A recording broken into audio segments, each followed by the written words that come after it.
예, 반갑습니다. 네. 아니, 박수를. 오늘 우리가 주님을 만날 텐데, 때가 참에 주님이 오십니다. 서집사님이 잠깐 구약을 알아야 신약을 알 수 있다고, 신약 들어가기 전에 구약 우리 큰 흐름을 한번 정지하고, 한번 다시 정리하고 봐도 괜찮겠죠? 자, 구약이 무엇인가? 말 그대로 구약, 옛 언약입니다. 예전에 했던 약속이죠. 예전에 했던 약속은 무시해도 되는가? 아니죠. 실은 예전 약속이 더 중요해요. 근데 지키지 않으니까 부모가 자녀에게 야, 그것도 못 지켜? 그럼 이거라도 지켜. 꼭 그런 것 같아요.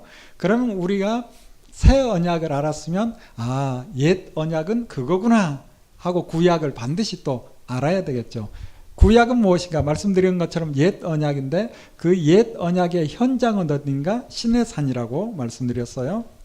이미 구원받은 이스라엘 백성들에게, 유월절 어린 양의 피로 구원을 받은 이스라엘 백성들에게 가나안 땅 들어가서 하나님의 백성으로 어떻게 살아야 될지를 말씀합니다. 그게 바로 출애굽기 20장부터 23장이죠. 그런데 그렇게 살아야 되는데 우리가 약한지라 간혹 죄를 범하기도 하죠. 더러워질 때도 있죠. 그걸 주님이 미리 아시고 제사를 통해서 우리의 죄를 해결하시고 우리가 더러워지면 정결하게 깨끗하게 하기 위해서 정결법을 주셨죠. 이렇게 더러움을 씻어버리고 죄를 벗어버리고 다시 또 붙들어야 되는 것은 하나님의 말씀 따라 일상에서 살아가야 되는 거죠. 하나님의 백성이니 그렇게 살아가는 그 땅이 가나안 땅이었고 지금의 이스라엘, 그곳에서 하나님의 법을 따라 살면 주변 사람들이 뭔가 다른 거예요. 거룩하다라고 해주는 거예요. 그러면서 자연스럽게 그 주변 나라 사람들도 가나안 땅 이스라엘 민족들 사는 모습을 보고 우리도 저 나라처럼 살고 싶다. 왜? 그렇게 살면 하나님께서 복을 주시거든요. 이렇게 함으로 말미암아 주변 열방이 다 하나님께로 돌아오기를 바랬어요.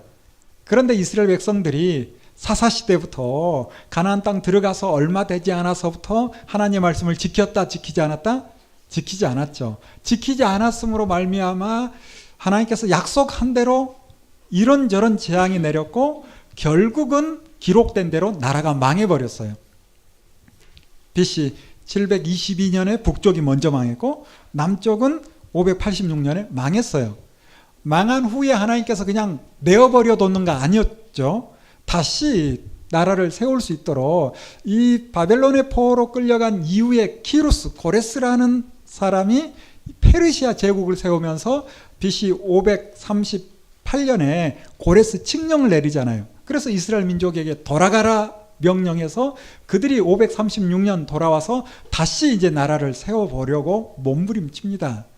두 번째 에스라가 457년에 돌아와서 다시 말씀으로 세워보려고 몸부림쳐요.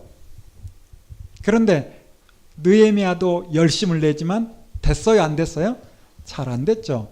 결국 500년 후에 누가? 이제 주님이 오시는 거예요. 주님이 오시는 거예요. 자, 주님이 오시기 직전에 무슨 일이 있었는가? 쉽게 오지 않죠. 조금 더 봐야 합니다. 자, 우리는 주님이 오시기 직전에 이 중근동에 무슨 일이 있었는가 좀 생각해 볼 필요가 있는데, 말씀드린 것처럼 BC 한 550년경부터 페르시아가 어떻게 세워져 가는지를 이야기를 했죠. 지난주에 아스테르게스 왕이 꿈을 꾼 이야기 생각나죠? 만다네 공주가 오줌을 싼 이야기 생각나죠? 그리고 이 만다네 공주의 아들 키루스, 고레스가 등장한 거 알죠? 그러면서 이제 중근동 역사를 간단하게 보면 어떻게 이제 로마까지 넘어갔는지를 우리가 잠깐 살펴보면 550년경에 이제 메데라는 나라를, 외할아버지 나라를 고레스가 차지하고 538년에는 바벨론까지 차지하면서 이제 중근동 전체가 페르시아라는 대제국이 세워집니다. 이게 대략 한 536년에 538년에 세워져요. 538년에. 그러면서 이제 이 페르시아라는 나라도 영원한가? 아니요. 아수르도 하나님께서 잠깐 들었었어요. 바벨론도 잠깐 들었었어요. 페르시아도 들어 쓴 겁니다. 근데 이 페르시아가 하나님의 뜻에 벗어나면 하나님께서 내리는 거예요. 그러면서 이제 페르시아가 무너지고 헬라가 세워져요. 이때가 대략 BC 한 300년 대략.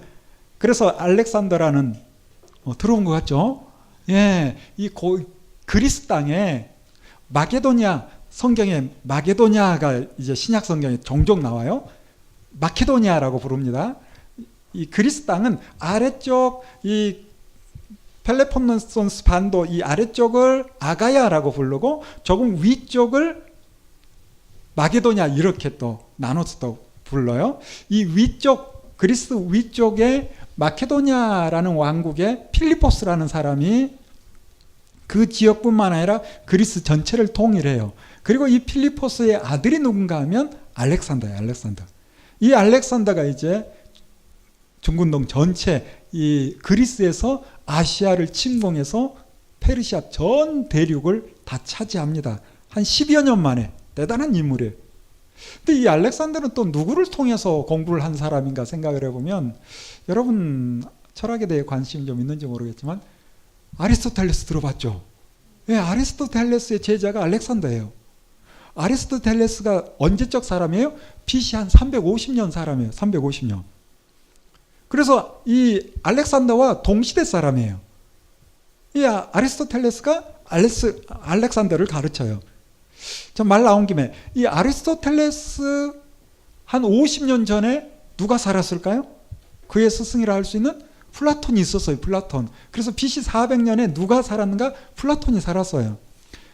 이 플라톤이 또 존경하고 따르는 사람이 있었죠. 뭐 네 자신을 알라 뭐 이런 말을 했다는. 누구?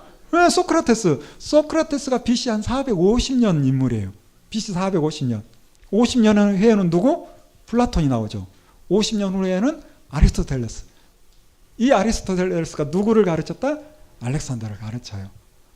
이렇게 해서 이제 알렉산더가 중근동 전체를 차지했는데 이 알렉산더는 금방 죽어요. 30대 젊은 나이에 죽고 말아. 이 큰 땅을 차지한 후에 알렉산더는 그냥 죽으면서 뭐라고 하는가? 휘하의 이제 장군들에게 그 큰 땅을 분배해주면 좋을 텐데, 아니면 어떤 한 사람에게 후계자를 세우면 좋을 텐데, 본인이 젊고 아이가 있다라는 말도 있어요. 근데 그 아이가 어리고 누구에게 왕의 자리를 줄 수가 없어. 그래서 그랬대. 강한 놈이 차지해라. 그랬대. 강한 자가 차지하라. 뭐 그랬대. 알렉산더에 대한 이야기 들어보면 재밌는 이야기가 참 많아요. 이 알렉산더가 보통 사람이 아니야. 이 그리스 땅에서 이 중근동 전체를 치러 가는데, 뭐 여기 로마 그림인데, 자, 그런데 어떻게 하는가? 그 오랫동안 전쟁을 치르다 보니 휘하의 군인들이 그만 싸우고 싶은 거야. 집에 가고 싶은 거야. 그럴 때마다 이제 우리가 신의 뜻을 묻자. 우리가 믿는 하나님은 아닌데 신탁을 하고 했대요. 동전을 통해서 앞면이 나오면 진격할 것이고 뒷면이 나오면 이제 고향으로 돌아간다. 뭐 그러기도 했대. 그래서 동전을 착 던져서 딱 잡고 탁 보여줘. 앞면일까요? 뒷면일까요? 앞면 나오죠. 왜?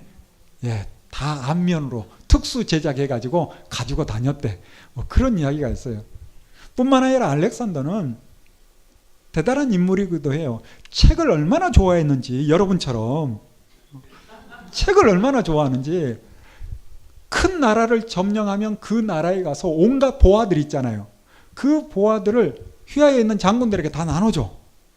자기는 취하지 않고. 마지막 보석함, 아주 귀한 거 있으면 역시 휘하의 장군들에게 나눠주고, 그 보석함, 보물, 금은 보화들은 다 빼버리고 거기에 뭘 넣어? 책을 집어넣었대요. 나에게는 너희들이 모르는 보물이 있노라. 그리고 책을 집어넣고 뚜껑 딱 닫고 해산하라. 20대 젊은이가. 그러니 따를만 하죠. 그가 죽어가면서 그런 말도 했대요. 내가 죽거든 내 손을 밖으로 꺼내놔라. 왜? 빈손으로 왔다 빈손으로 돌아간다. 이런 교훈을 주기 위해서 그랬다. 뭐 그런 이야기들이 전해져 와요. 그가 하나님은 알았다 몰랐다 우리가 알 수는 없지만 참 인물은 인물이죠. 누가 들었었어요? 하나님이 들어서 쓴 거예요. 왜? 이 알렉산더가 아리스토텔레스를 통해서 공부를 하고 이 알렉산더의 역할은 무엇인가 하면 중근동 전체뿐만 아니라 지중해 그 주변 전체를 통치하면서 헬라 문화를 각 나라마다 각 도시마다 전파하는 거예요. 문화를 전파한다 이 말은 언어를 통일시켰다는 거예요. 굉장히 중요한 이야기입니다. 네, 언어가 통일돼요. 주님이 오시기 전에 하나님께서 알렉산더를 잠깐 사용하신 거야. 사용했다 해서 그가 죽고 하나님의 나라 갔다. 그건 모르는 거라고 여러 번 이야기합니다. 그러나 하나님께서 어떤 대단한 사람을 통해서 하나님의 일을 하시는 거예요. 언어를 통일시킵니다. 자, 이렇게 BC 한 300년 전에 예수님 오시기 한 300년 전 이야기인데 이때 이제 알렉산더가 죽으면서 그 중근동 주변 나라들이 여러 장군들이 나눠서 통치해요. 그러면서 이제 우리가 이 지도를 좀 통해서 보면 결국 이제 카산더, 니시마커스, 셀루쿠스, 톨레미 이렇게 네 사람이 지역을 통치하다가 이제 무슨 일이 벌어지는가? 이미 우리는 말라기 이후를 보고 있는 거예요. 주님이 오기 직전에 무슨 일이 있었는가? 말라기는 BC 한 400년 이야기니까 우리는 한 100년 후의 이야기를 보고 있어요. 이때 이제 셀루쿠스 왕조와 톨레미 왕조 사이에 끊임없는 전쟁이 벌어져요. 서로 이제 자기가 명실상부 이 지중해 연안 이 지역의 패권을 차지하려고 싸움이 벌어지는 거예요. 그렇다면 이 아수르 지역의 셀루쿠스 왕조와 이집트의 톨레미 왕조 사이에 전쟁이 벌어지면 그 사이에 어떤 나라가 끼어 있어요? 이스라엘이 끼어 있는 거죠. 이스라엘이 끼어 있는 거죠. 이스라엘이. 왜 우리가 이걸 좀 봐야 되는가 하면 지난 시간에 말라기 봤잖아요. 하나님께서 마지막 외침이 무엇인가?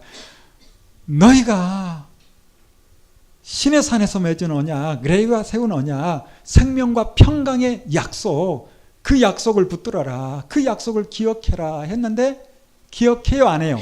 안 해요. 그 약속을 붙들지 않다 보니 엄청난 어려움을 겪는 거예요. 엄청난 어려움을 겪는 거예요. 이러면서 이제 이 상황을 보고 있는 하나님의 마음은 어떨까? 편치는 않았을 거예요. 잘못했기 때문에 징계를 당하게 하지만 하나님의 마음은 편하지는 않아. 그렇지만 징계가 없으면 또 돌아오질 않잖아요. 그래서 어쩔 수 없이 하나님께서 매를 든 거와 마찬가지예요. 이 전쟁이 대략 한 150년가량 하루도 안 쉬고 싸웠다 이게 아니라 처음 전쟁부터 마지막 전쟁까지 기간이 150년. 그 사이에 엄청난 어려움을 겪는 거예요. 막 이스라엘 그 땅을 셀루쿠스 군인들이 지나가다 보면 막 약탈하고 겁탈하고 별 일이 다 벌어지는 거예요. 집에 뭔가 귀한 것을 둘 수가 없어. 그래서 집에 두지 못하고 어디에 감춰둬요? 왜 밭에 어디 산에 자기만 아는 곳에 감춰두는 거예요. 밭에. 이런 일들이 많다 보니 예수님 당시에도 어떤 사람이 남의 밭에 가서 일하다가 뭔가 희한한 걸 발견해. 보물을 발견해. 그런 경우도 있다 없다? 있거든. 남의 밭에서 일했는데. 그러면 어떻게 해야 돼요? 주인에게 말을 해야죠. 그런데 또 이런 사람도 있죠. 아예 그 밭을 사버려. 보니까 보물이 한 10억 해도 별로 놀라지도 않을 것 같으니까 요즘은 한 100억 보물이 가치가 한 100억대 그 땅값은 한 10억대 그러면 뭐 달러 돈이라도 우스갯소리로 그래가지고 온 자기 모든 것 다 팔아가지고 값을 치르고 그걸 사는 거예요. 실제 그런 일들이 더러 있었던 그만큼 이 셀루쿠스 왕조와 톨레미 왕조 사이에 전쟁이 있을 때 어려움을 많이 겪었어요. 뿐만 아니라 이때 전쟁이 벌써 시작되면 사람들이 일단 몸을 좀 피해야 돼. 어디로? 높은 곳으로. 이것도 복음서에 보면 나오죠. 전쟁의 소문이 있으면 어디로 피하라? 높은 곳으로 피하라. 그 높은 곳은 어딘가? 말 그대로 우리 333 공부했죠? 고, 중, 저 지대적으로 고지대가 있고 중저가 있죠. 요단강 건너편 요르단 이쪽은 해발 1000고지입니다. 이곳이 높은 곳이에요. 그곳으로 피하라는 거예요. 그 높은 곳으로. 그러면 이스라엘 땅에 그 군인들이 주로 해안가나 산지길로 많이 움직이니까 이런 일들이 참 많았어요. 이런 가운데 이제 어떻게 해서 이 나라들이 로마가 하는가 하면 대략 한 BC 200년쯤에 이 지중해 연안에 로마라는 나라가 있죠. 이 시칠리아라는 섬이 있는데 이 시칠리라는 이곳에 내전이 일어났어요. 내전이. 이 내전에 간섭하는 두 나라가 카르타고라는 나라와 로마 두 나라가 이제 이 시칠리의 문제를 해결하려고 둘이 나섰다가 결국 로마하고 카르타고하고 싸움이 벌어집니다. 이게 세계사의 그 유명한 포에니 전쟁이에요. 포에니 전쟁. 이게 대략 BC 200년경에 있었던 일이에요. 1차 때 누가 이겼는가? 로마가 이겼어요. 지고 난 다음에 이 카르타고의 대단한 장군 하나가 일어나는데 그 사람 이름이 한니발. 이 한니발이 2차 포에니 전쟁 때 어디를 치는가? 아예 로마를 치러 가는 거예요. 이 알프스 산맥을 넘어서 로마를 치러 가요. 대단한 일이 벌어지죠. 이때 로마에서는 한니발하고는 싸워서는 이길 수 없다라고 생각하고 어떤 꾀를 내는가? 아예 카르타고 본토를 치러 갑니다. 그러자 카르타고 있는 올라온 지도자들이 한니발에게 지금 로마를 칠 게 아니라 빨리 돌아와서 우리를 도와달라라고 요청을 해요. 그래서 한니발이 군인들을 모아서 어디로? 카르타고로 와서 이 스키피오라는 사람과 싸움을 하는데 이미 이 젊은 스키피오는 한니발의 전술, 전략을 다 알고 있어. 그럼 누가 이길까요? 스키피오가 이깁니다. 그래서 결국 2차 포에니 전쟁도 누가 이겼다? 로마가 이겨요. 그러면서 이제 로마가 세력을 점점 키워나가는 거예요. 이 카르타고가 지금의 티니지라는 나라예요. 북아프리카 티니지. 그리고 티니지, 리비아, 알제리에서 쭉 이쪽 북아프리카부터 점령해 가면서 드디어 한 170년경에 이 톨레미 왕족까지 다 접수해요. 그런데 그걸 모르고 셀루쿠스의 마지막 왕 에피파네스가 이 톨레미와 또 싸우려고 내려왔다가 로마가 여기 있다는 것을 알고 그냥 돌아가면서 예루살렘에 해서는 안 되는 아주 악한 짓을 막 하는 거죠. 이게 주님이 오시기 전 한 170년 전에 있었던 일들이에요. 별로 중요하지 않죠? 그런데 한 번은 생각해 볼 필요가 있어요. 자, 이러면서 이제 로마는 그 지중해 연안을 다 점령해 가는데, 자, 이때 이제 우리는 왜 이걸 봐야 예수님이 오셨을 때 그 시대적 상황이 어떠한지를 좀 알아야 우리가 복음서나 또 서신서를 읽어가는 도움이 되거든요. 자, 이게 이제 BC 700년경에 이 셀루쿠스 왕조의 마지막 왕이 에피파네스가 이집트를 치러 갔다가 로마가 점령한 것을 알고 예루살렘 와서 이 이스라엘 땅을 점령할 때 유대 땅에 무슨 일이 있었는가를 여러분에게 설명을 하고 싶은 거예요. 그때 이제 이 하스몬 왕가가 이때 이스라엘에서 등장하는데, 왜냐하면 예루살렘에서 북서쪽 자그마한 마을 모딘이라는 마을이 있어요. 여기에 이제 셀루쿠스 이 에피파네스의 휘하의 그 군인들이 여기까지 와서 제사를 못 지내게 하고 할례를 하지 못하게 하고 심지어 막 돼지를 먹게 만들고, 유대인들에게는 이거 굉장한 문제거든. 자, 이런 일이 발생하고 니까 이 마따디아스라는 제사장이 도저히 참지 못하고 이 셀쿠스 그 군인들과 전쟁을 선포하고 독립운동이 시작되는 거예요. 이게 이제 마따디아스, 그의 아들 유다 마카비우스가 이 일을 한다 해서 이걸 마카비 전쟁이라고 부릅니다. 처음 들어본 분도 있겠지만 한 번 듣고 지나가도 그래도 한 번은 들었다, 이게 괜찮아요. 나중에 또 누가 무슨 이야기하면 그래 나 듣긴 해봤어 뭐 그럴 수 있잖아. 그래서 한 번은 듣고 지나가는 거 괜찮아요. 그래서 이제 마카비우스를 통하여서 그 형제들과 함께 또 그 당시 하나님을 사랑하는 사람들이 있어요. 하시드 무리들, 하시딤 이런 사람들과 함께 힘을 모아서 결국 이 에피바네스 부대를 다 몰아냅니다. 다 몰아내요. 그러면서 자연스럽게 이 유대 땅, 예루살렘, 이스라엘 이 땅이 이제 외세를 다 몰아내는 그런 시대가 조금은 이어져. 이렇게 조금 이어져 가다가 이 많은 이 하스몬 왕가의 사람들이 쭉 세워져 가는데 이런저런 일이 많았는데 그건 이제 나중에 이제 공부하고 싶은 분만 더 자세히 보기로 하고 쭉 내려가다가 BC 한 63년에 이제 세계사적으로 무슨 일이 벌어지는가? 이때 이제 이 레이지파의 후손이에요. 마타디아스가 말씀드린 것처럼 제사장이잖아요. 제사장은 어느 지파? 레이지파. 그러다 보니 일부 이제 백성들이 왕은 어느 지파가 세워져야 된다?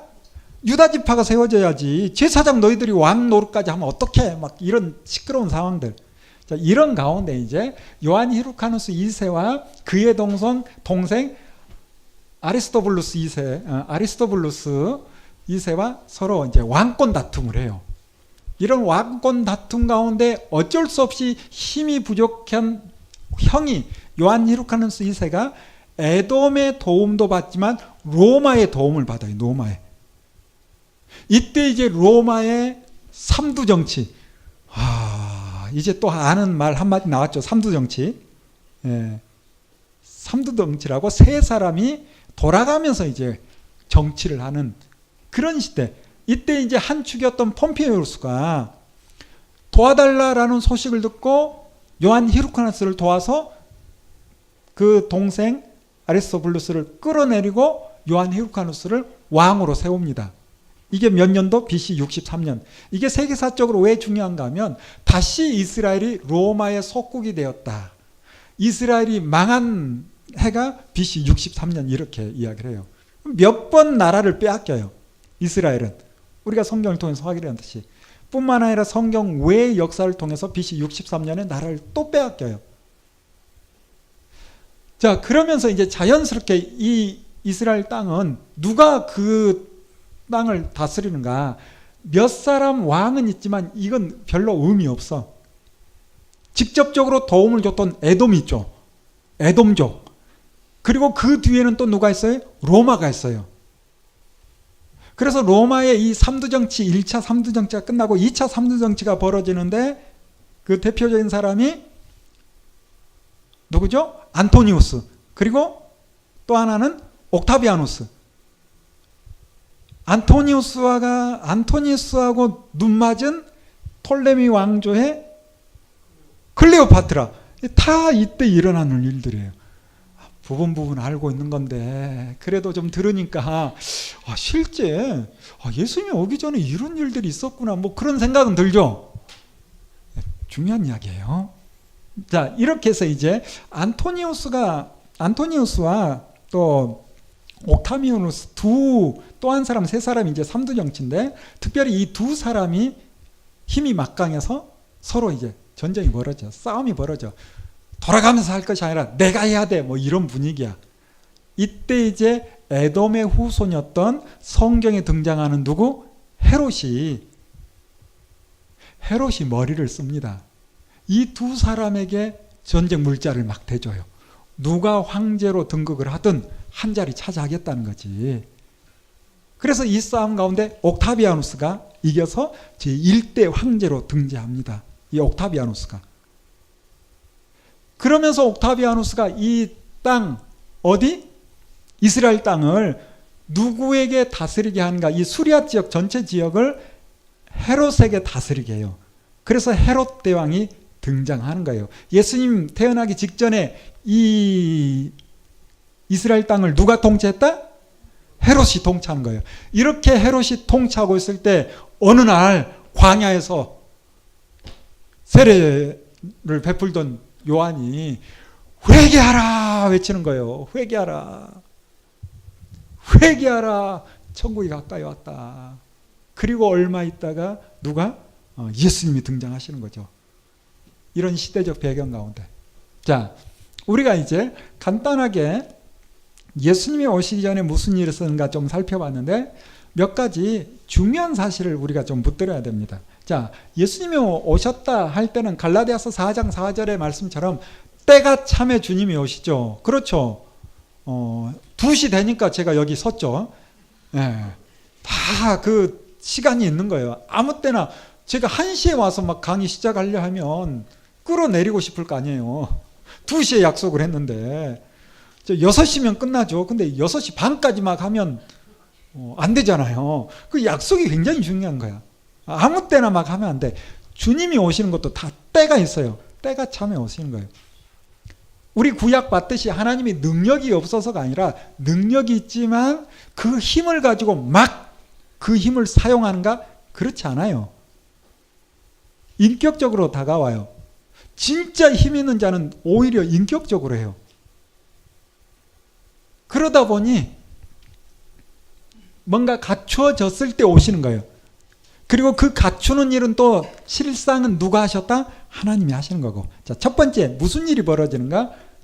알렉산더 말씀드렸죠? BC 300년경에 알렉산더가 이 지중해 연안 전체를 한 언어로 통일했어요. 어떤 언어로? 헬라어로. 굉장히 중요한 사실이에요. 왜? 주님이 오시면 그 복된 소식이 전 세계에 확 퍼져야 되거든요. 그렇죠? 그런데 언어가 다르면, 말이 안 통하면 복음을 전할 수 있어요, 없어요? 방언으로 전할래요? 방언으로? 이거 쉽지 않잖아. 하나님은 순리로 하고 싶어 하세요. 그러므로 언어를 통일케 하시고 그 언어가 통일됐을 때 한 언어로 복음이 열방으로 퍼져나가는 거예요. 놀라운 일이죠. 두 번째, 도로가 구축되어져 있지 않으면 복음을 전하러 가기가 쉬운 일이 아닙니다. 그런데 BC 200년부터 로마가 지중해 연안 전체를 통치하는데 이 로마가 그 전에 제국들과는 차원이 달라. 그 전에는 대개는 성을 쌓습니다. 성을 쌓았다는 것은 자기를 보호하는 거예요. 근데 로마는 어떻게 하는가? 성을 쌓는 것이 아니라 도로를 뚫어요. 도로를 뚫는다는 것은 자신이 있다는 거예요. 올 테면 와봐라. 그리고 반란을 일으키거나 하면 빠른 시간에 가서 정리를 하는 거라. 그래서 온갖 도로망이 형성되어 있는데 중요한 것은 이 도로를 우리가 잘 아는 것처럼 누가 가장 많이 활용할까요? 바울이 뱃길과 또 육지 도로망을 통해서 유럽, 아시아 곳곳에 복음을 전하고 교회가 세워집니다. 놀라운 일이죠. 로마가 뭐 한 것 같지만 결국 도로망 뚫어놓고 로마도 이제 결국 무너지는 거지. 하나님이. 뿐만 아니라 세 번째, 이때는 우리가 기다리는 메시아가 언제 오는가? 메시아 대망 사상이 팽배했었어요. 왜? 한 400년 말라기부터 주님이 오시는 그 기간이 대략 한 400년 기간 동안 수없는 어려움을 겪었잖아요. 그 어려움 가운데 우리를 해방할 메시아가 언제 오시는가? 그런 마음이 드는 거예요. 뿐만 아니라 그 당시에는 바리새인, 사두개인, 헤롯당, 뭐 또 열심당 많은 당파들이 있다 보니 결국 이스라엘 사회는 종교 중심의 사회이기 때문에 결국 메시아에 대한 이야기를 하거든요. 누구나.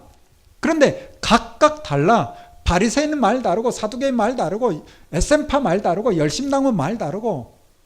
그러니 과연 무엇을 붙들어야 될까? 이런 어려움이 있는 거예요.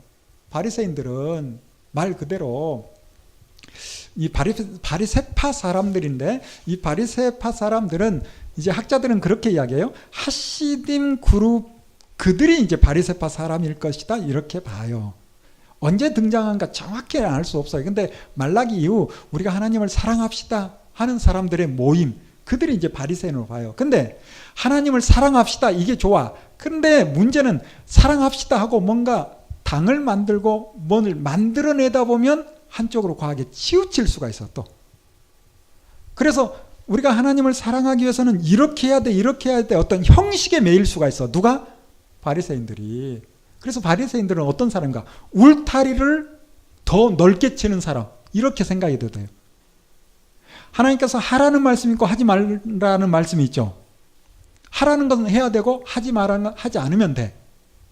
바리새인들은 그 하나님이 주신 율법, 이 율법이라는 울타리를 조금 더 넓게 쳐서 미리서부터 견제를 하는 거예요. 미리서부터. 하지 말라는 거 하면 큰일 나는 것처럼. 십계명에 보면 2개만 하고 나머지는 다 하지 말라는 거잖아요. 그래서 하지 말라는 걸 할 수 있는 위험성이 있으니까 담을 더 높게 친다는 거예요. 그러니 초대교회 메시아를 기다리는 사람들, 그 예수님 오기 전에 메시아를 기다리는 사람들 얼마나 부담이 되는지, 바리새인들 때문에. 그들이 만들어 놓은 규율들, 장로의 유전들이 사람들을 움직이지 못하게 막 만드는 거예요. 그래서 예수님께서 그런 말씀하잖아요. 저 바리새인들 그들 말하는 거 물론 들을 것도 있지만 그들은 손 하나 까딱하지 않고 너희들에게 짐만 지우는 그런 사람들이다 이야기해요. 예를 들면 이런 겁니다. 안식일을 거룩히 지켜야 되는데, 쉬어야 되는데 도대체 어디까지 일을 안 하는 게 싫은 거고 안식일을 거룩하게 지키는가? 이거 고민이잖아요. 하나님은 그 정신을 따라 그 마음을 알고 그냥 마음대로 사는 건 아니지만 그 말씀 안에서 자유를 누리고 살기를 원하시는데, 이제 종교적인 열심이 있는 이 바리새인들은 뭔가 그걸 틀을 만들고 싶은 거야. 그러다 보니 뭔가 무거운 거 드는 거 이거 일한 거야. 그 무거운 게 뭘까? 그래, 무화과 5개 이상의 무게를 들면 일한 거야. 뭐 이런 식으로 예를 들면.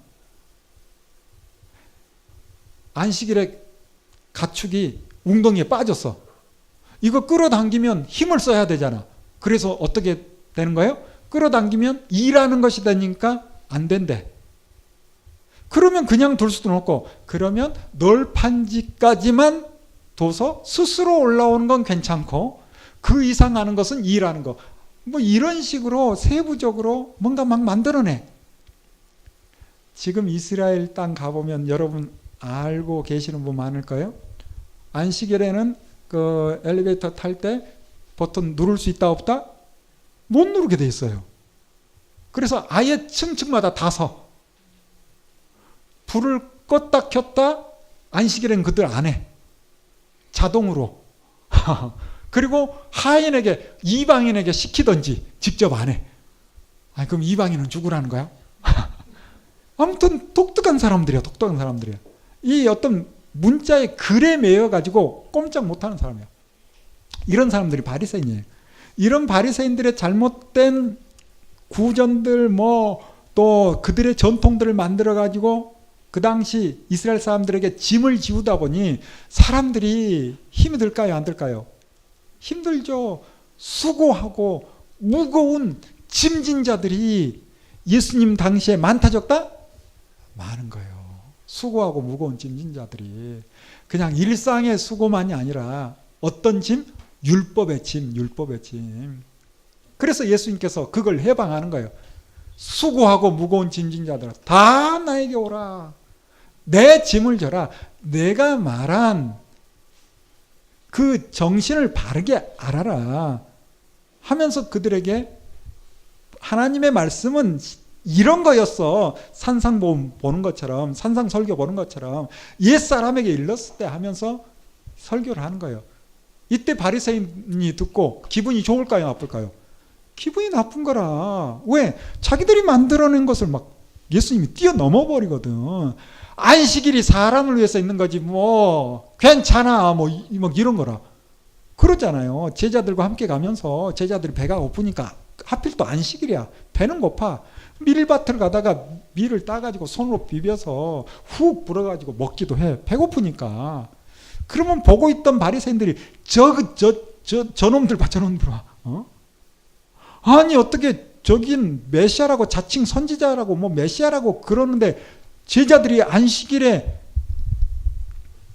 뭐 했다는 거예요? 수수했다는 거예요. 손으로 뭐 했다는 거예요? 타작을 했다는 거예요. 이렇게 안식일에 일을 하는데 어떻게 그냥 보고 있어? 저 사람이 메시아야? 먹기를 탐하고 포도주나 즐기는 엉터리지. 이렇게 막 욕을 하는 거예요. 예수님을 향해서. 그러자 예수님께서 하신 말씀이 그거잖아요. 안식일이 사람을 위해서 있는 거야 하면서 진리가 너희를 자유케 하리라 라고 말씀해요. 사람이 만들어내는 어떤 규칙들이 하나님의 뜻과 벗어나는가 벗어나지 않는가, 사실 우리는 많은 고민을 해야 돼요. 형식이 필요 없다는 건 아닙니다. 근데 그 형식이 내용을 무너뜨리면, 하나님의 그 마음에 들지 않는 형식들을 만들어낸다면 안 되는 거였죠. 이런 바리새인들의 사고. 사두개인들은 다윗 때부터 있던 사독, 제사장, 그들의 후예인데, 이 제사장 그룹이 잘해야 될 텐데 정치 일선에 빌붙어 가지고 오직 권력만 추구해. 뭔만 좋아해? 돈만 좋아해. 바리새인들은 형식적인 종교 행위자라면 사두개인들은 돈만 추구하는 사람들이에요. 그냥 단면만 이야기하며. 그러니 예수님께서 그 당시 가장 대표적인 두 그룹 마음에 들까요, 안 들까요? 마음에 안 드는 거지. 사두개인들을 향해서는 높아지려 하거든. 뭐 해라? 낮아져라. 낮아져라. 그러니 사두개인들이 싫겠지. 듣기 싫겠지. 또 바리새인들에게는 그 율법의 행위로 아니다. 우리를 거룩하게 하는 것이 뭐 먹는 거 뭐 이게 아니라 하나님의 말씀으로 거룩해지는 거야. 말씀대로 살아야 거룩한 거지. 이렇게 나오니 바리새인들이 예수님이 싫은 거예요. 바리새인, 사두개인 서로 싫어하면서 예수님은 더 싫어해. 그래서 예수님을 십자가에 달리게 하는 거죠. 자, 이런 시대 일반 서민들은 누구의 말을 붙들어야 돼요? 참 어려운 거예요. 그래서 우리를 구원할 메시아가 언제 오시는가 라고 메시아를 기다리는 거죠. 이렇게 크게 세 가지, 언어가 통일되고 도로가 구축되고 메시아를 기다리는 사람이 많아질 때 주님이 이 땅에 오시는 거죠. 주님이 이 땅에 오신 것은 참 놀라운 일입니다. 그렇죠. 우리가 보니까 다 믿은 지 오래돼 가지고 예수님, 주님의 사랑해도 이제는 냉랭 뭐 다 알고 있는 거. 예전에는 예수님, 십자가, 주님의 사랑 그것만 들어도 가슴이 막 뛰고 그랬는데, 제 이야기입니다. 여러분 이야기가 아니라 제 이야기예요. 제 이야기예요. 진짜 예전에는 예수님, 주님의 사랑, 십자가만 들어도 막 가슴이 뛰고 그랬는데 지금은 이제 냉랭해져서 뭐. 자, 그렇지만 우리가 또 한번 생각을 해봐야 될 게, 왜 주님이 오셨을까 생각을 해봐야 되겠죠. 왜 오셨을까? 말라기 1장 여러분이 기억하시겠지만 하나님께서 그랬잖아요. 내가 너희를 사랑했다 라고 할 때 이스라엘 백성들이 내가 그 사랑을 압니다. 그런 표현했어요? 안 했죠. 하나님이 어떻게 우리를 사랑했는데, 이런 분위기였잖아요. 그래서 이스라엘 백성들이 하나님의 사랑을 몰라요. 그러면 하나님께서 이스라엘 백성을 사랑했어요, 안 했어요? 실은 했거든. 근데 그걸 몰라. 부모님이 여러분을 사랑하는 거 아시나요? 네, 여러분 다 알죠. 근데 자녀들은 잘 모를 수 있어. 그러면 부모는 어떤 마음이 들까? 도대체 어떻게 해줘야 이 녀석이, 이 애가 내 사랑을 알까? 이런 마음이 들어요, 진짜. 그렇죠. 하나님도 마찬가지입니다. 내가 어떻게 해야 이스라엘 민족이 내 사랑을 알까? 그런 마음이에요. 그래서 하나님께서 그 사랑을 이스라엘 백성들에게 보여주는 거예요. 그 사랑을 하나님께서 이스라엘 백성들에게 베푸는 거예요. 그 사랑이 크게 두 가지. 첫 번째는 성육신의 사랑이죠. 성육신의 사랑. 무슨 말입니까? 하나님이 무엇이 되신 거예요? 인간이 되신 거예요. 여러분, 이 사랑을 우리가 머리로 이해할 수 있어요? 이건 아무리 생각해도 이건 머리로 이해가 잘 안 돼. 진짜. 여러분, 어떤 존재를 사랑해서 여러분이 그 존재가 돼버린다. 그것도 낮은 자리로. 이건 도대체 이해가 안 돼. 여러분, 강아지 한 마리 사면 얼마나 이뻐. 근데 이 강아지가 먹여주고 재워주고 했더니 좀 크더니 막 나를 볼 때마다 짖어. 막 물려고 그래. 그래도 계속 사랑할래요? 버려버리든지 뭐 어떻게 해결을 하든지 아직 날이 따뜻하지 않아서 뭐 등등 뭐 여러 가지 방법이 있겠지. 계속 둘 수가 없잖아요. 우리가 돈을 주고 산 어떤 물건이라 해도 내 목적에 따라서 내가 원하는 것에 따라서 움직이지 않으면 이거 버려버리든지 고쳐도 안 되면 진짜 폐기 처분하는 거잖아요. 자, 그렇다면 하나님은 어떤 분? 창조주. 우리는 피조물, 만들어진 존재잖아요. 근데 이스라엘 백성들이 만들어진 이스라엘 백성들이 만드신 하나님의 뜻을 따라 살아요, 살지 않아요? 살지 않아. 그런데도 하나님은 사랑하셔. 그렇다면 하나님께서 하나님의 뜻을 따라 살지 않는 그들을 사랑하기 때문에 어떻게 하면 이들이 내 사랑을 알까라는 마음을 가지고 그들의 수준으로, 그들의 눈높이로 내려와 버리는 거예요. 이게 머리로 이해가 돼요, 이 사랑을. 저는 지금 머리로 이해가 안 돼. 그러나 생각해 보면 이것보다 더 큰 사랑은 없구나. 이게 하나님께서 우리를 사랑하시는 첫 번째 성육신의 사랑이죠. 정말 중요한 거. 두 번째, 하나님께서 성육신 하셔서 인간으로 오셔서 성자 하나님 예수 그리스도, 예수님이 함께 먹고 자고 함께 지내면서 살아갑니다. 자, 이제 우리가 복음서를 어느 정도 머리에 있으니까 제자들과 함께 거닐죠. 사람들의 피로를 채워주죠. 병자를 낫게 해줄 뿐만 아니라 귀신을 쫓아내고 먹을 거 없을 때는 오병이어의 기적을 일으켜서 먹거리도 해결하고 놀라운 일을 해요. 자, 이렇게 이제 하면 그들이 이분이 하나님이시구나, 우리를 구원할 메시아구나라고 알아야 되는데 알아요, 몰라요? 몰라요. 여러분 요한복음을 보면 오병이어의 기적을 행한 후에 사람들이 그것 먹고 왕 삼자, 경제는 이분이 왕이면 우리의 먹고 사는 문제는 단번에 해결되는구나 하고 왕 삼으려고 막 뛰어다니는 거예요, 사람들이. 예수님께서 좀 답답하시죠? 그걸 통해서 예수님은 이 땅이 아니라 영원한 하나님의 나라를 소유했으면 하는 거거든요. 그래서 설교 한마디 합니다. 그건 먹고 배불러가지고 좋아하고 나를 왕 삼으려 하지 말고 뭐 해라? 나를 먹어, 나를. 내가 하늘로부터 내려온 무슨 떡? 살아있는 떡이야. 나를 먹어라. 진짜 나를 잡아먹으라는 거예요? 무슨 말이에요? 나를 믿으라라는 거죠. 그런데 반응은 뭔가? 아이고 어렵도다. 그냥 먹을 거나 주세요. 그냥 우리 필요한 거나 해결해 주세요. 하나님의 나라? 그건 죽어봐야 알고 그냥 일단 내가 사는 동안 내가 하고 싶은 거 있는데 이거나 좀 해주세요. 이런 분위기에. 그래서 사람들이 아이고 어렵도다 하고 막 돌아가 버리고, 예수님께서 얼마나 마음이 아팠는지 제자들에게 너희도 가려느냐 한마디 하죠. 베드로가 아주 자신 있게 이야기합니다. 영생의 말씀이 여기 계시는데 내가 어디로 가오리까? 말은 잘해. 말은 그렇게. 주님이 십자가에 달리기 전에 끊임없이 하는 말이 있어요. 너희들 사랑이 뭔지 아니? 사랑이 뭔지 알아? 친구를 위하여 목숨을 주는 것보다 더 큰 사랑이 있다 없다?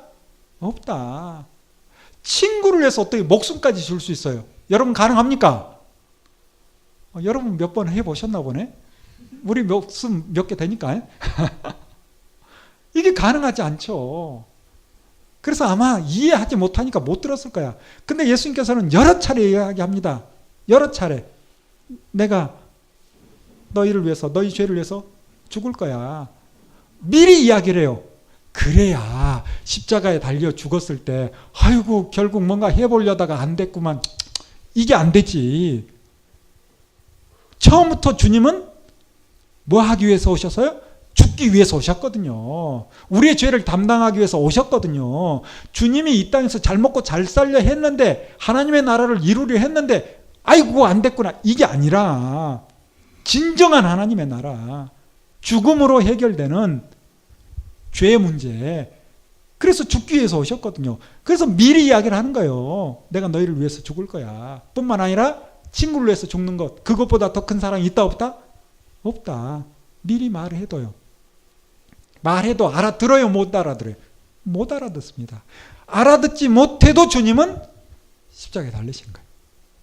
이게 두 번째 사랑, 십자가의 사랑이죠. 놀랍지 않나요?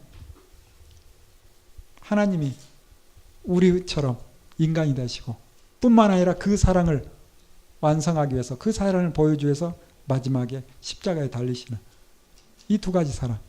사실 이 사랑을 우리가 알고 있죠. 우리가 성경을 배운다 했을 때 어디에 무슨 말씀이 있고 이것도 중요할 수 있어요. 근데 진짜 중요한 것은 우리가 하나님을 배워나가는 거죠. 그렇죠. 하나님 배우는 거예요. 하나님을 배우는 거예요. 그러면 하나님은 어떤 분인가? 하나님의 속성, 공주적 속성, 비공주적 속성, 뭐 여러 가지 교리적으로 이야기하지만 하나 딱 붙들면 요한일서 4장 16절처럼 하나님은 사랑이시라. 하나님은 사랑이시라. 그래서 우리가 하나님을 배운다는 것은, 성경을 배운다는 것은 사랑 배우는 거예요. 사랑. 우리가 하나님의 사랑을 배워서 우리가 하나님의 말씀대로 산다라는 것은 하나님의 말씀을 실천하는 거예요. 실천하는 거예요. 행한다는 것은 사랑을 실천하는 거예요. 우리가 가르친다, 하나님의 말씀을 가르친다라는 것은 하나님의 사랑이 이렇다라는 것을 알리는 거죠. 그래서 우리가 다른 많은 것이 있겠지만 특별히 성육신의 사랑과 십자가의 사랑을 마음에 좀 새겨야 될 것 같아요. 여러분이 이 사랑을 가르쳐야죠. 행해야죠. 여러분, 우리 모두 다 교사잖아요. 그렇죠? 하나님이 우리를 부르셨습니다. 하나님이 우리를 창세전에 택하시고 부르신 거예요. 모든 사람을, 여기 앉아있는 모든 분을. 여러분을 불렀기 때문에 이제 신학교 가야 돼요? 그건 두 번째 문제고, 부르신 목적은 뭔가? 하나님을 알고 하나님의 사랑을 행하며 하나님의 사랑을 가르치라고. 성경교사로 불렀다. 저는 확신합니다. 성경교사로 다 부른 거예요. 여러분, 직업은 각각 능력을 따라, 은사를 따라 택하세요. 직업은. 그러나 진짜 해야 될 것은 성경교사예요. 무엇을 가르치는 거예요? 하나님의 사랑을 가르치는 거예요. 하나님의 사랑을 행하는 거예요. 그래서 우리는 다 부름받은. 자, 그렇다면 하나님의 사랑을 어떻게 가르치는가? 성육신의 사랑을 기억하고 가르쳐야 돼요. 다시 말하면 낮아져야 돼요. 눈높이를 맞춰야 돼요. 하나님이 낮아지셨던 것처럼, 우리와 눈높이를 함께 맞춘 것처럼 낮아져야 돼요. 여러분, 혹시 교사로 섬긴다면 아이들 눈높이에서 이야기를 해줘야죠. 이미 우리가 다 알고 있는 것들이에요. 다시 한번 새겨야 되는 거예요. 내 입장에서 왜 이게 아니라 함께 내려가서 손을 잡고 함께 가는 거예요. 낮아져야 되는 거예요. 낮아져서 가르치는데 문제는 들을까요? 내가 원하는 만큼 됩니까? 잘 안 됩니다. 주님도 그랬잖아요. 그러면 두 번째, 우리가 어떤 사랑을?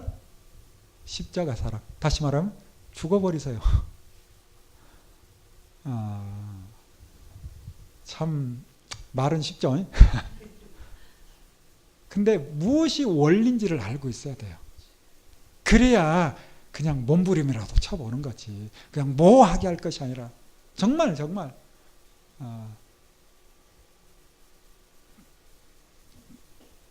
낮아지고 끝내는 죽어야 돼요. 우리 자신이. 주님이 말씀하신 것처럼 한 알의 밀이 땅에 떨어져 어떻게 돼야? 죽어야 돼요. 그래야 열매가 맺는 거예요. 여러분, 교회에서도 될 수 있으면 우리가 낮아질 뿐만 아니라 죽어야 돼요. 될 수 있으면 내 의견 좀, 내 생각에는 이거 좀 내려놔야 돼. 이거 좀 내려놔야 돼. 정말 진리에서 벗어날 때는 끝까지 주장을 해야 되겠지. 근데 별로 중요하지 않는 문제, 그 진리도 아니고 비본질적인 것 가지고 끝까지 주장하면 됩니까? 안 됩니까? 아이고, 우리 교회에서 해야 되는 걸 또 여기서. 아이고, 그 울타리 때문에 제가 얼마나 스트레스인지. 좀 알아서 하면 안 될까 싶은 마음도 있어. 뭐 한두 명도 아니고 다 어른이고 조직이 부서가 다 있고 한데 죄송합니다 집사님 제가 압력을 넣는 것이 아니고요. 그냥 속상. 근데 어느 교회나 이런 일도 있을 수 있잖아. 아니 말 그대로 목회자는 말씀과 기도에 전무하라고 성경대로 돼 있잖아요. 근데 뭘 잡다른 일로 막 신경 쓰게 만드는지 나 어쩔 때는 답답해. 애들도 아니고 딱 보면 일이 보이잖아요. 그러면 몇 사람 딱 소집해서 우리 이렇게 해서 합시다. 재정부에 청구해가지고 일하면 되잖아요. 뭐 하기 전에 목사님이 이렇게 하면 어떻겠어요? 그러면 전 속으로 우야 역시. 그래서 바로 통과되면 알아서 깔끔하게 하면 지역 교회 다 함께 좋은 건데 이걸 사진 찍어서 올려도 별로 반응이 없고 죄송합니다. 이거 녹음해서 다 빼주세요. 괜히 미안합니다 집사님. 저희 교회 섬기기 시작한 지 만 1년도 안 됐는데 괜히 우리 집사님에게 부담을. 저는 예수님의 마음이 아니다 보니까 이게 욱하는 게 실은 제가 죽어야 되는데 제가 낮아지고 제가 죽어야 되는데 우리가 어떤 마음으로 주님의 사랑을 전할 것인가 생각을 해볼 필요가 있겠죠. 자, 다시 때가 차며 주님이 오셨어요. 언어가 통일되고 도로망이 구축되고 메시아를 기다리고 있는 그때 주님이 오셨습니다. 어떻게? 성육신, 그 사랑을 보여주기 위해서 오신 거죠. 그리고 그 사랑의 완성으로 십자가의 사랑으로.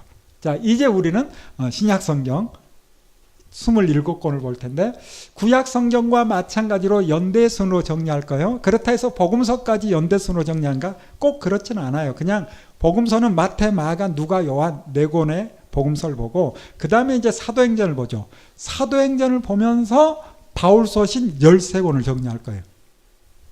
그리고 사도행전과 바울서신이 끝나면 공동서신이라고 부르는 몇 권이죠? 8권. 8권을 볼 거예요. 그리고 마지막에 요한계시록을 볼 거예요. 복음서를 보면 교회가 시작하는 그런 그리고 사도행전은 교회가 이제 확장되는, 그리고 바울서신을 통해서 교회가 교리적으로 이제 체계를 잡혀가는, 그래서 싹이 나고 줄기가 나오는 것 같아요. 그리고 공동서신을 통해서는 그 열매, 이제 믿음과 소망과 사랑의 열매들이 맺어가는, 그리고 마지막 요한계시록에서 완성을 이루는 이런 모습들이 이 신약 성경에 그대로 드러납니다. 자, 이제 우리는 마태, 마가, 누가, 요한복음 4권의 복음서를 볼 텐데, 제가 여러분의 수준을 알기 때문에 마태복음 1장, 2장, 3장 무슨 내용이 있다 이런 이야기는 안 할 겁니다. 그러면 아이고 다 알고 있는 걸 왜 해? 그럴 것 같아서. 그래서 저는 그 배경에 대한 설명을 할 거예요. 물론 내용도 살짝 다루고 할 거예요. 그렇지만 내용 다루기 시작하면 다음 주에 주님 재림 못합니다. 그럼 큰일 나죠.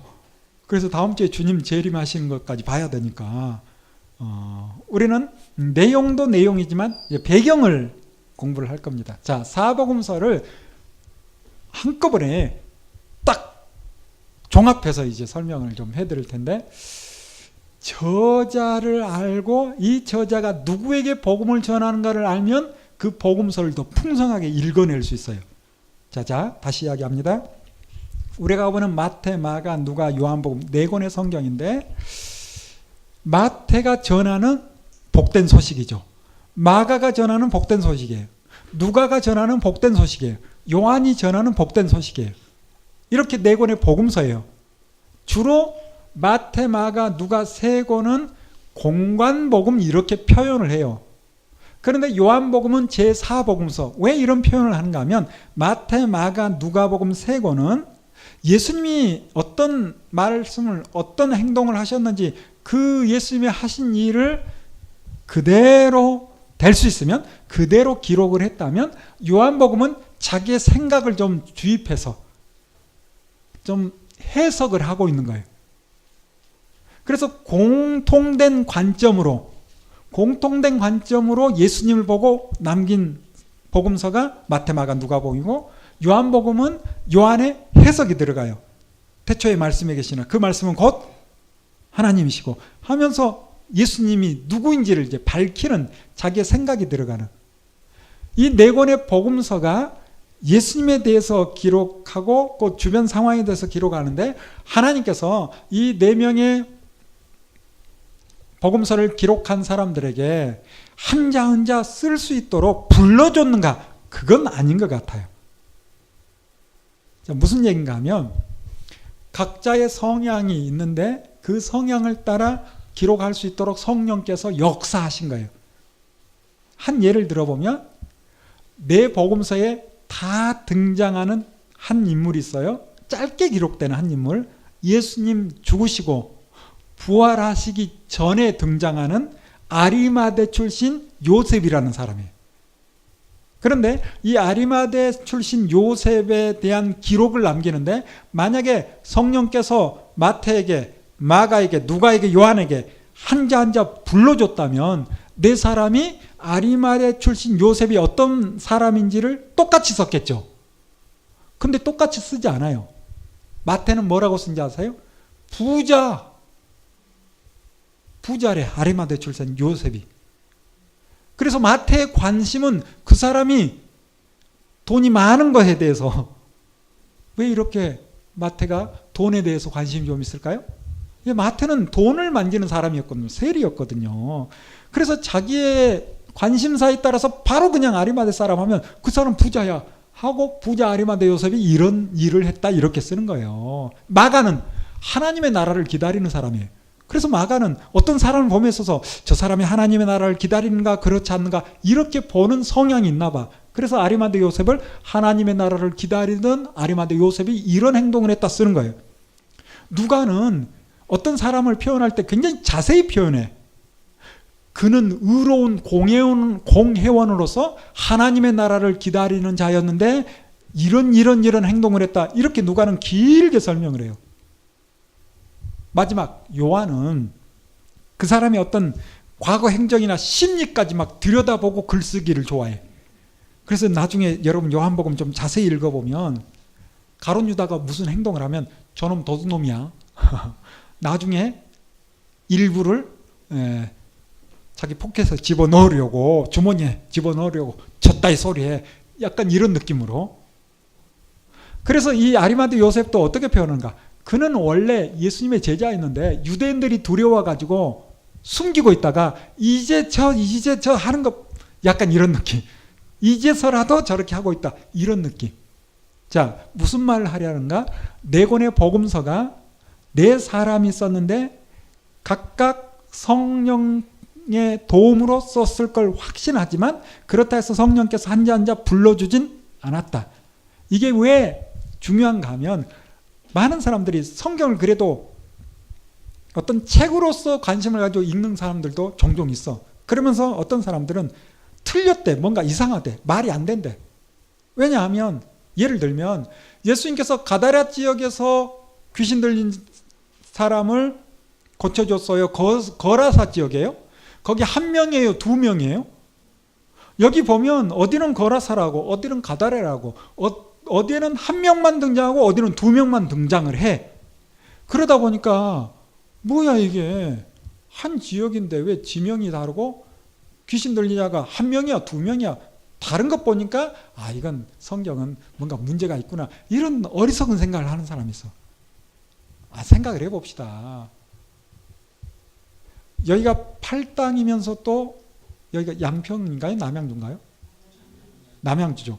예, 남양주에서 무슨 일이 있었다 이렇게 써도 되고 팔당에서 무슨 일을 했다 똑같죠? 알고 보면 그거거든. 넓은 지역 그리고 좁은 지역 지명이거든요. 여기 모인 분들이 수가 많아요 적어요? 많은 거죠? 많은 거예요. 제가 목요일 강의하는 그곳에 개척된 지 얼마 안 됐는데 제가 사람들을 좀 모을 테니까 와서 강의해 주세요. 그래서 몇 달 전부터 준비했어요. 그래서 갔더니 목사님하고 사모님하고 두 분 앉아 있더라고요. 뭐 그러면 어떻습니까? 뭐 수백 명 뭐 천여 명 가까이 있는 곳에서도 강의를 하지만 또 몇 분 들으려고 하면 전하는 거죠. 자, 근데 이제 문제는 사람의 생각 따라서 많을 수도 있고 적을 수도 있는 거예요. 많은 겁니다. 많아요. 그리고 많다 하더라도 어떤 사람 한 사람 중심으로 글을 쓸 수도 있고 전체를 다 밝힐 수도 있는 거. 그리고 그거잖아요. 그거예요. 자, 또 하나 생각해 봅시다. 우리가 이제 예수님께서 죽으시고 부활하시기 전에 무덤에 달려갔던 사람들이 있죠. 무덤에 누가 갔어요? 막달라만 생각나죠. 막 달려가니까. 주로 이제 막달라 하면, 성경 하면 막달라만 많이 생각나. 그래서 막달라만 간 것처럼 기록된 성경이 있어요, 진짜. 근데 어디 보면 요한나, 수산나, 다른 마리아, 많은 마리아가 갔어요. 무슨 말을 하는가? 기록한 사람이 어떤 한 사람 중심으로 기록할 수도 있고 그 무덤에 온 사람들을 다 밝힐 수도 있는 거예요. 그건 중요하지 않아. 중요한 건 우리는 네 사람이 예수님의 행적을 기록했기 때문에 우리는 훨씬 폭넓게 볼 수 있다는 거죠. 그래서 감사한 거예요. 그래서 이 성경에 대한 문제를 끄집어내려 하는 사람들이 있다 보니 우리가 이런 부분을 좀 생각해서 보면 훨씬 이해할 수 있는 것이고, 자, 이제 우리가 조금 더 들어가서 마태, 마가, 누가, 요한복음 4권인데 마태, 마가, 누가는 AD 65년 전 혹은 후 이 즈음에 기록한 걸로 전해져요. 그리고 요한복음은 AD 한 90년경에 기록된 걸로 전해집니다.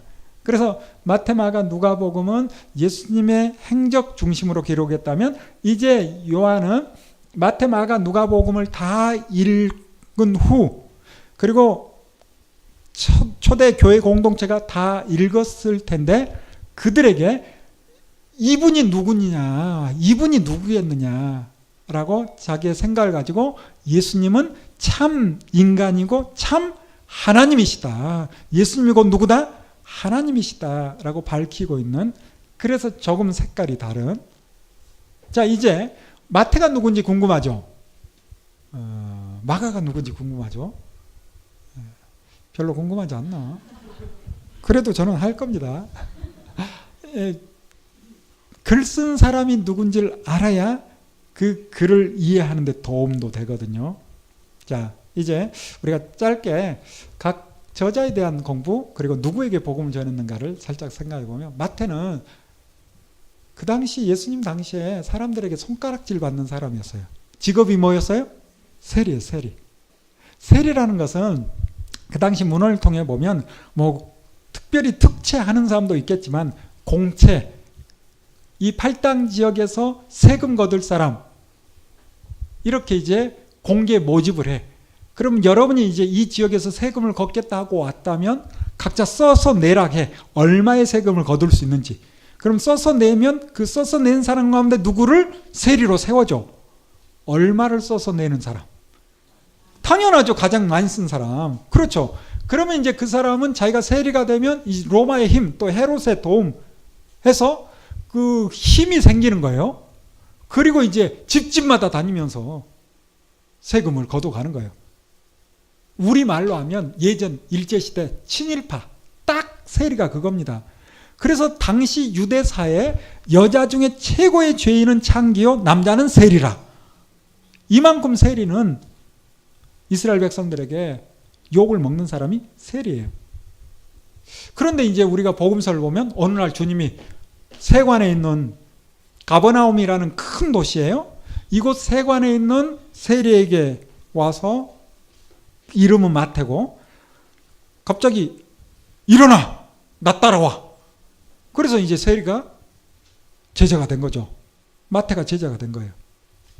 그렇다면 이 세리였던 마태가 아무 생각이 없는데 메시아에 대한 아무 기대도 없고 바라지도 않고 그런 상황인데 예수님께서 아무 생각 없는 마태를 제자로 삼았을까?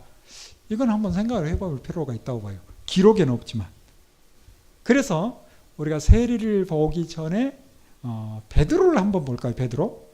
베드로는 성경에 자주 등장하니까 베드로의 그 행적들을 우리가 좀 알고 있죠. 자, 아는 내용을 좀 동원해 봅시다.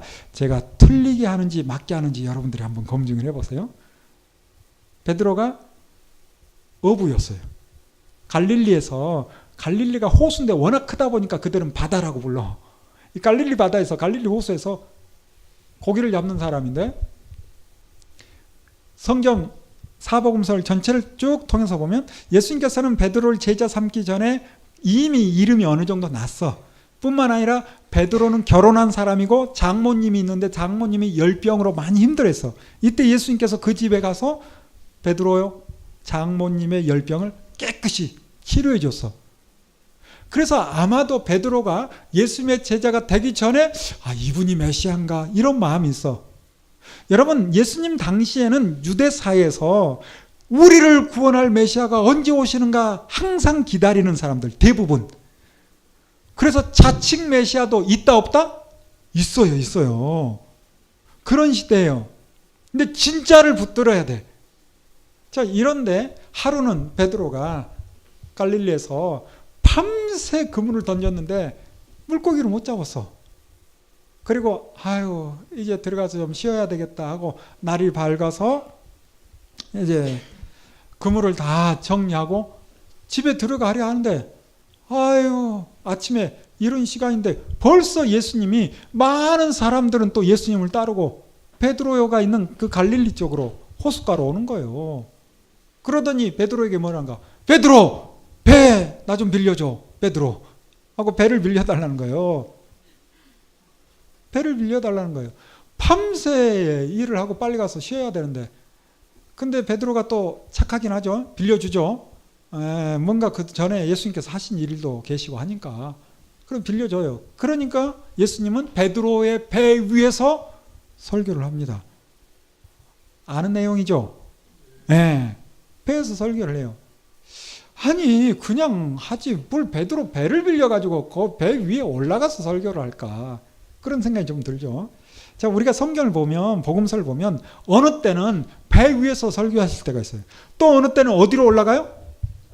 산에 올라가서, 그렇다고 해서 막 높은 산 아니에요. 그냥 언덕 위에서 또 설교를 하실 때가 있어요. 왜 그랬을까 생각해 보면, 여러분이 좀 살펴보면 지금 배 위에서 설교할 때는 이른 시간이에요? 늦은 시간이에요? 이른 시간이에요. 아침이에요. 주로 이제 산 위에서 설교할 때는 늦은 시간이에요. 뭔가 주님께서 생각이 있으신 것 같죠? 자, 무슨 얘기인가 하면 아침에는 바람이 이 호숫가에서 육지로 붑니다. 이렇게 바람이 부는 거예요. 그러다가 이제 해가 나오고 해가 내려쬐면 이 갈릴리 호수의 물은 뜨거워지는 거예요. 그리고 산은, 언덕은 그나마 좀 선선하죠. 그래서 해질쯤 되면, 오후가 되면 이 시원한 바람이 산 위에서 부는 거예요. 그래서 우리가 부르잖아요. 산 위에서 부는 바람, 시원한 바람. 그 바람은 좋은 바람, 고마운 바람. 그래서 이 시원하고 고마운 바람이 산에서 어디로? 갈릴리로. 주님이 이걸 이용하셨다. 저는 그렇게 생각해요. 주님이 능력이 없는 게 아니에요. 능력이 있지만 그 질서를 누가 만들었어요? 주님이 만들었지. 성부 하나님과 성자 하나님이, 성령 하나님이 함께 다 만드신 거예요. 함께. 만들어 놓고 능력이 있다고 막 파괴하고 무시하고 그러지 않겠죠. 물론 어느 때는 그 질서를 초월하죠. 만드신 분이니까. 그러나 수시로 그렇게 초월하고 싶어하는 분은 저는 아니다라고 생각해요. 그래서 교회에 기적과 이적이 있어야만 놀라운 일이 아니라 순리대로 움직이는 것이 누구의 뜻? 하나님의 뜻.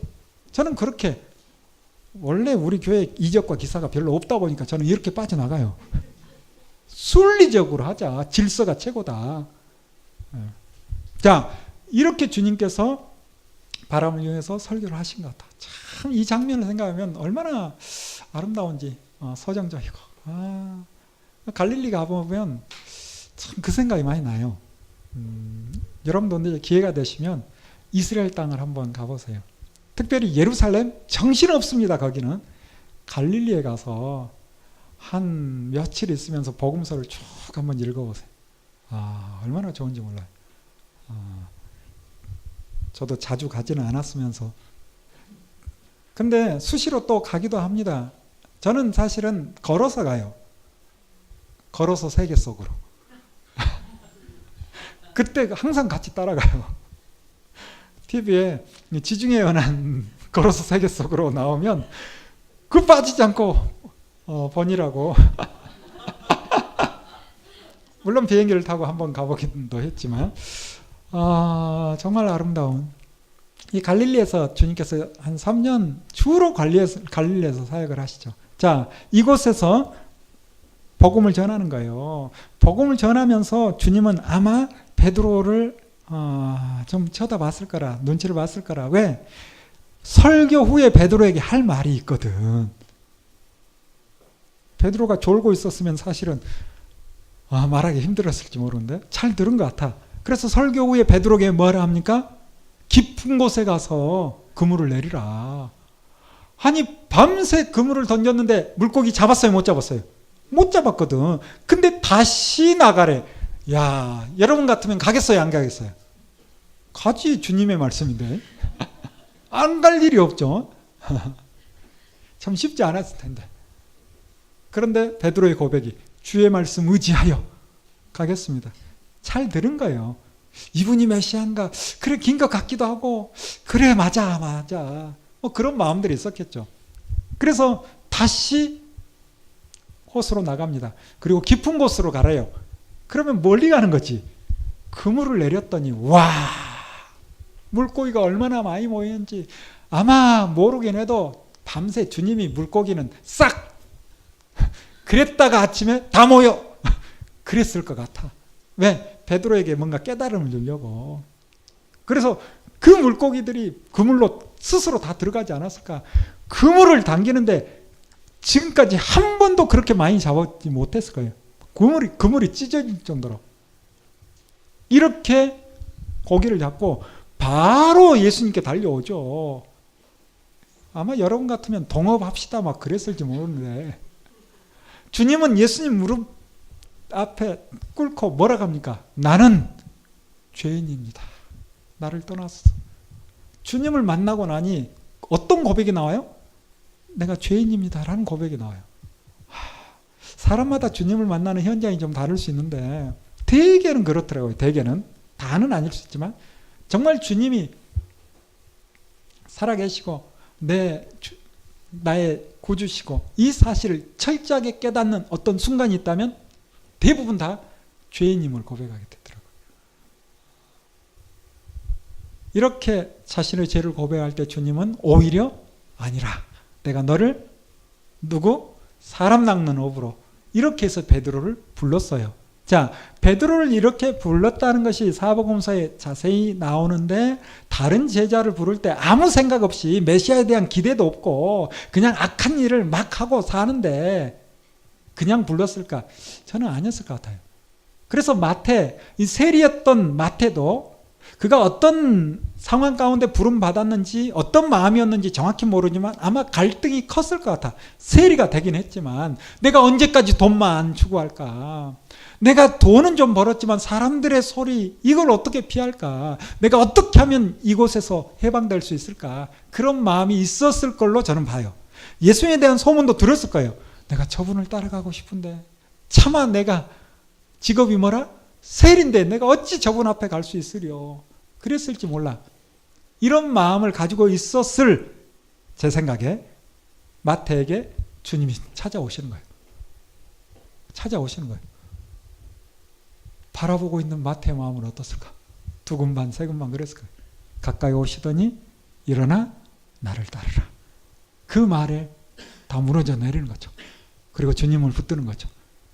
그리고 다 버려두고 주님을 따라갑니다. 놀라운 일이에요.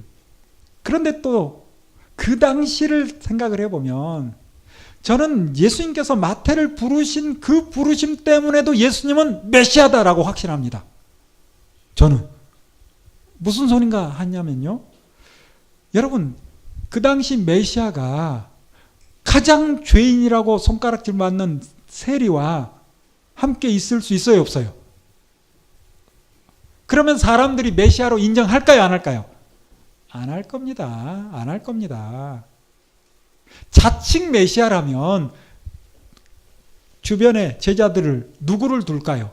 그래도 좀 착하고 명망 있고 사람들에게 존경받는 사람을 옆에 둬야죠. 그런데 사람들에게 손가락질 맞는 세리를 옆에 둘 수 있어요, 없어요? 없어요. 사람은 안 돼요. 사람은 안 돼. 여러분 정치인들 보세요. 뒤로는 만나면서 사진 하나 찍히면 나 모른다 그러잖아요. 에? 사람은 안 돼. 누구든 안 돼. 사람은. 역시 하나님이시니 가능해. 사람이 무슨 말을 하든 그게 중요하지 않아. 그동안 무엇을 해왔고 이게 중요하지 않아. 하나님이시니까 가능하죠. 자, 문제는 이렇게 제자로 불렀지만 이때부터 이제 예수님은 손가락질 받는 거예요. 어떻게 죄인과 함께 놀 수 있어? 죄인의 친구라. 이게 예수님의 별명이에요. 먹기를 탐하고 죄인의 친구라. 그래서 어떤 사람은 따라가지만 어떤 사람은 손가락질하는 거예요. 어떻게 메시아일 수가 있어? 특별히 어떤 사람들이? 교만한 사람들이, 스스로 의롭다 하는 사람들이 못 따라가는 거야, 예수님을. 좀 안다는 사람들이 예수님을 또 못 믿어. 여러분, 바리새인들이 예수님을 못 믿은 이유가 사실 있긴 합니다. 예수님은 어디 출신? 나사렛 예수 이렇게 부르죠. 근데 나사렛에서 선한 것이 날 수 있어요, 없어요? 없습니다. 나다나엘이 했던 말이 거짓이 아니에요. 여러분, 우리 미가서 5장 자세히 보지 않았지만 어디에서 메시아가 난다고 성경 기록합니까? 베들레헴 에브라다야. 비록 작은 도시라 할지라도 거기에서 그리스도가 날 것을 미리 구약에 말씀하고 있어요. 여러분, 헤롯이 왕으로 있을 때 동방 박사들이 왔잖아요. 왕이 났다고. 그러니까 헤롯이 뭐라 합니까? 아니, 어디에 왕이 났어? 제사장들 막 불러, 유대인들, 바리새인들을 불러. 어디서 태어나는 거야? 그때 뭐라고 해요? 베들레헴입니다 하고 알려줘. 그러면 성경을 알아요, 몰라요? 알아요. 근데 어설프게 아는 거야. 어설프게 아는 사람을 헷갈리게 해버려. 누가? 예수님이. 베들레헴에서 태어났는데 잠깐 있다가 헤롯이 죽이려 하니 이집트로 피했다가 바로 어디로 돌아가요? 부모님의 고향 나사렛으로 올라가. 갈릴리 주변에 있는. 그래서 나사렛에서 쭉 자라다 보니 이제 예수는 어디 출신? 나사렛 출신. 그 당시 예수라는 이름이 많거든. 그래서 우리가 믿는 메시아는 나사렛 예수, 이렇게 이제 소문이 퍼져. 어설프게 아는 사람은 나사렛에서 메시아가 날 수 있다, 없다? 없다. 그래서 또 못 믿어. 알려면 제대로 알아야 되는데. 뿐만 아니라 누구와 함께 어울린다? 죄인하고 함께 어울리니 어떻게 메시아할 수 있겠어? 이런 분위기. 그러나 예수님은, 하나님이신 예수님은 그거 신경 씁니까? 신경 쓰지 않습니까? 신경 쓰지 않습니다. 왜? 내 백성을 구하는 거거든요. 택한 자들은 오거든요. 자, 이렇게 이제 예수님이 다니실 때 예수님은 사람들 눈치 신경 쓰지 않지만 사람들이 손가락질하면 누가 이제 마음이 불편할까? 마태가. 그렇잖아요. 나 때문에 누가? 주님이. 그래서 제가 그 장면을 상상을 해보니 예수님이 길을 가면 베드로는 또 앞장서서 막 얘들은 가라 막 그랬을 것 같아. 다른 제자들도 막 가는데 베드로, 이 마태는 제자들 그룹 속에서 몸을 웅크리고, 왜? 사람들 시선에, 사람들의 눈에 띄면 저 세리 그럴까봐 아마 이렇게 다녔을까. 이렇게. 예수님께서 한 곳에서 설교하면 누가 가장 잘 들었을까요? 저는 세리였던 마태가 가장 잘 들었을 것 같아요. 그렇잖아요. 죄가 크면 은혜도 크더라. 그렇죠. 가장 잘 들었을 것 같아요. 자, 또 하나 생각해 봅시다. 예수님께서 설교할 때 다른 제자들 가운데 누구, 마태를 제외하고 누가 예수님의 설교를 좀 메모라도 할 만한 사람이 있었을까요? 2000년 전에? 2000년 전에 글을 쓴다. 첫 번째, 돈이 있어야 돼요. 왜? 지금은 종이 흔하지만 그 당시에는 엄청 비싼 거예요. 종이가. 두 번째, 많이 배워야 돼요. 우리가 보는 복음서 뿐만 아니라 신약 성경 전체가 히브리인들이 쓰는 히브리어 아닙니다. 헬라어예요. 쉽게 말하면 지금 영어가 공용어는 아니지만 그래도 많이 사용하죠. 여러분이 제가 이렇게 강의하는 것을 한글로는 받았을지 모르지만 영어로 써볼래요? 몇 분은 있을지 모르겠다. 그런 거나 마찬가지예요. 2000년 전에 돈이 있어야 되고 또 많이 배워서 글을 쓸 수 있어야 돼. 헬라어를. 그러니 다른 제자보다 누구는 가능하다? 마태는 가능하거든요. 뭐가 있어요? 돈이 있잖아요. 세리였잖아. 그리고 예전부터 세리는 쓰는 습관이 있어. 누구에게 얼마 받았는지 써놔야지. 안 쓰고 또 달라 할 수도 없고 줬다는데 뭐 증거가 없어도 안 되고. 이런 걸 보면 또 예수님께서 마태를 부른 목적이 있는 것 같죠? 주님이 다 생각이 또 있으신 것 같죠? 실제 그 당시 교부 가운데 한 사람인 파피아스라는 사람이 마태가 예수님의 설교집을 남겼다. 그게 이제 타 혹은 토라고 발음되는 더 로기야. 로고스 들어봤죠? 로고스. 로고스가 말씀이에요. 태초에 말씀에 계시니라 할 때 로고스예요. 로고스가 말씀인데 복수형인 말씀들이 로기아예요. 로기아.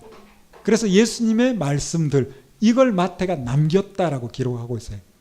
근데 그 타로기아 그 책은 무엇인지 모르고 지금은 사라졌어요.